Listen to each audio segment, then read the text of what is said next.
The continent of Zaya has been around for 7 years now. Its story has been developed and added to over the years, and we have gotten to explore the lore of this continent exclusive to Oldschool Runescape. But there are still many more questions than answers even after so many years. To me, the biggest question of them all revolves around a singular character, Xeric. Xeric has the first ever raid named after him. He is referenced in the history books of the region as one of the most diabolical characters to shape the continent for the past 1,000 years. He was revealed to be involved with the player character from the moment they took their first step upon the continent through Veos. So, who is Xeric?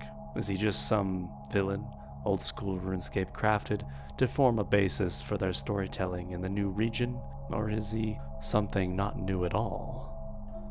We're not planning on creating any storyline revolving around them like they did in RuneScape. We're very, very keen for gods and elder gods to never directly appear in Old School.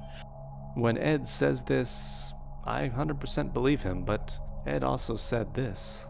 When I say directly appeared, like, it might still be like a few things here and there. So like, in Song of the Elves, for example, you see sort of like these memories of Seren. Obviously, you see the fragment of her.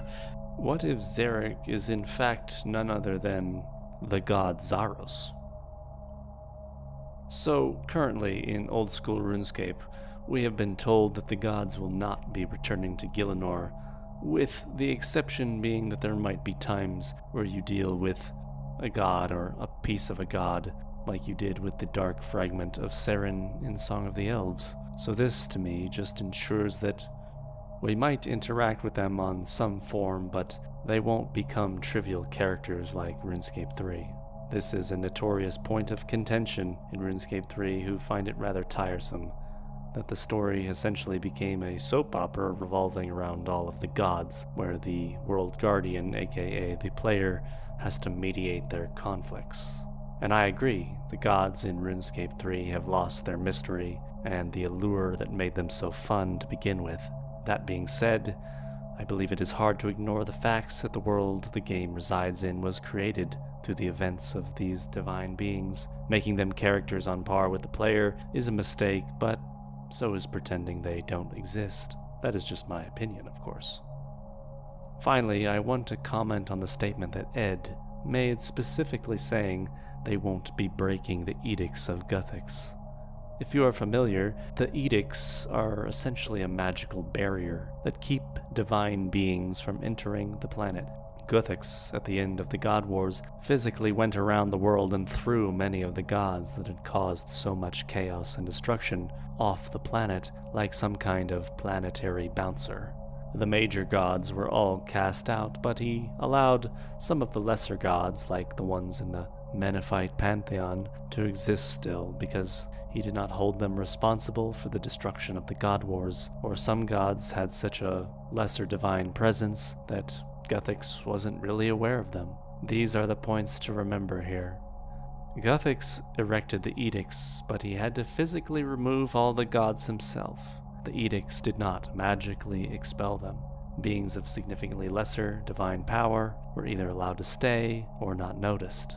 And finally, beings can ascend to godhood while on Gielinor still. We know this from RuneScape 3's Ritual of the Majrat, where Lucian ascended before being killed by the Dragonkin.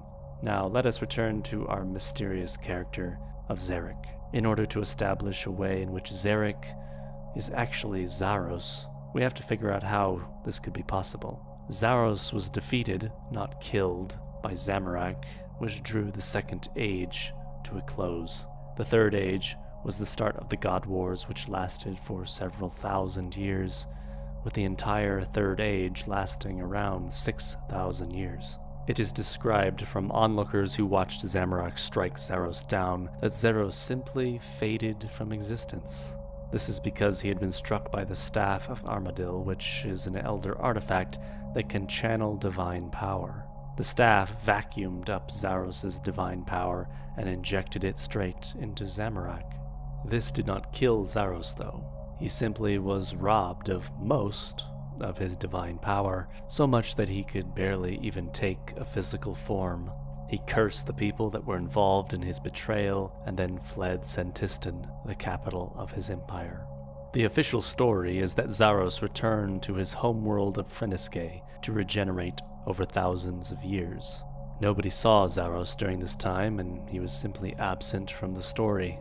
Now, for the sake of argument, let's just say that you are accused of a crime, and the police ask you where you were the night of the incident, and you tell them that you were home by yourself all night.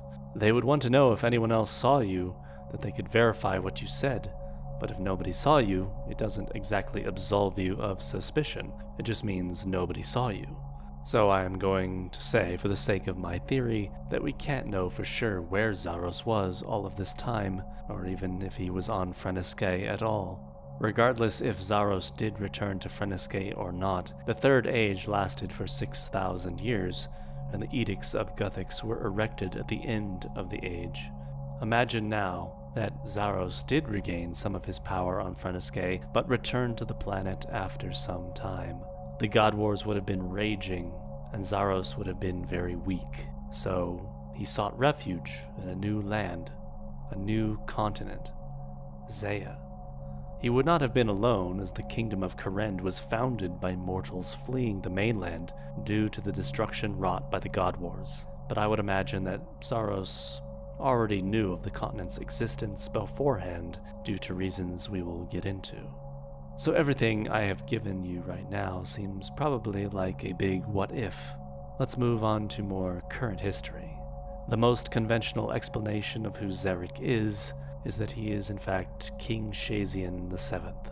Ecthame, an Exirician scholar in the Grand Library of Archaeus, describes that King Shazian was a brutal ruler who was obsessed with the Dark Altar, a mysterious object of power that, according to Tis, who guards the altar, can twist dimensions, warp minds, and bridge the gap between life and death. The Dark Altar deserves its own video. Apparently, King Shazian conducted magical experiments on his citizens, which eventually caused enough hatred for him that he was killed in a coup d'etat.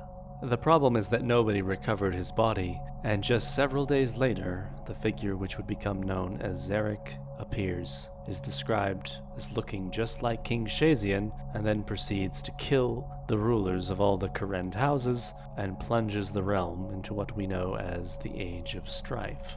This age is what would cause so many people to flee south and form the kingdom of Varlamore. To be clear, I am proposing that both King Shazian VII and Zarek are Zaros. At first glance, it seems like Zarek's connection to the Dark Altar is what gives him this enormous amount of power.